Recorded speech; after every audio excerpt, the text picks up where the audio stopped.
রামকৃষ্ণ কথামৃত বরাহনগর মঠ চতুর্থ পরিচ্ছেদ। ঠাকুর শ্রীরামকৃষ্ণ ভক্ত হৃদয়ে শ্রীরামকৃষ্ণের প্রথম মঠ ও নরেন্দ্রাদির সাধনা ও তীব্র বৈরাগ্য। নরেন্দ্রাদি মঠের ভাইদের বৈরাগ্য ও যোগ বাশিষ্ঠ পাঠ, সংকীর্তনানন্দ ও নৃত্য।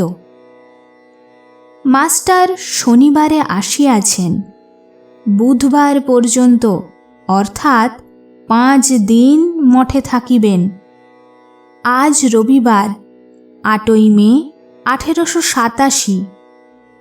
গৃহস্থ ভক্তেরা প্রায় রবিবারে মঠ দর্শন করিতে আসেন। আজকাল যোগ বাশিষ্ঠ প্রায় পড়া হয়। মাস্টার ঠাকুর শ্রীরামকৃষ্ণের কাছে যোগ বাশিষ্ঠের কথা কিছু কিছু শুনিয়াছিলেন।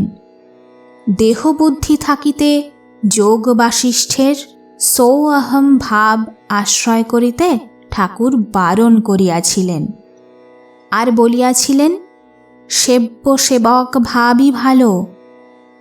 মাস্টার দেখিবেন মঠের ভাইদের সহিত মেলে কিনা। যোগ বাশিষ্ঠ সম্বন্ধেই কথা পাড়িলেন। মাস্টার: আচ্ছা, যোগ বাশিষ্ঠে ব্রহ্মজ্ঞানের কথা কিরূপ আছে?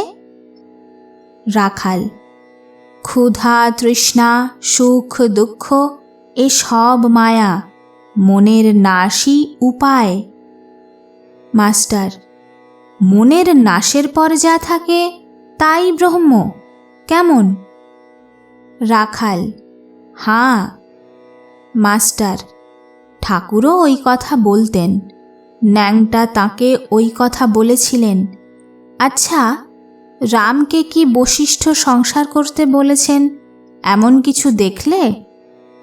রাখাল: কই, এ পর্যন্ত তো পাই নাই। রামকে অবতার বলেই মানছে না।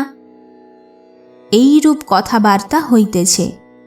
এমন সময় নরেন্দ্র, তারক ও আরেকটি ভক্ত গঙ্গা তীর হইতে ফিরিয়া আসিলেন। তাহাদের কোন নগরে বেড়াইতে যাইবার ইচ্ছা ছিল, নৌকা পাইলেন না। তাহারা আসিয়া বসিলেন। যোগ বাশিষ্ঠের কথা চলিতে লাগিল। নরেন্দ্র মাস্টারের প্রতি: বেশ সব গল্প আছে, লীলার কথা জানেন? মাস্টার: হাঁ, যোগ বাশিষ্ঠে আছে, একটু একটু দেখেছি। লীলার ব্রহ্মজ্ঞান হয়েছিল। নরেন্দ্র: হাঁ, আর ইন্দ্র অহল্যার সংবাদ, আর বিদুরথ রাজা চণ্ডাল হল। মাস্টার: হাঁ, মনে পড়েছে। নরেন্দ্র: বনের বর্ণনাটি কেমন চমৎকার! কোন দেশে পদ্ম নামে রাজা ও লীলা নামে তাহার সহধর্মিণী ছিলেন। লীলার পতির অমরত্ব আকাঙ্ক্ষায় ভগবতী সরস্বতীর আরাধনা করিয়া তাহার পতির জীবাত্মা দেহত্যাগের পরও গৃহাকাশে অবরুদ্ধ থাকিবেন, এই বর লাভ করিয়াছিলেন।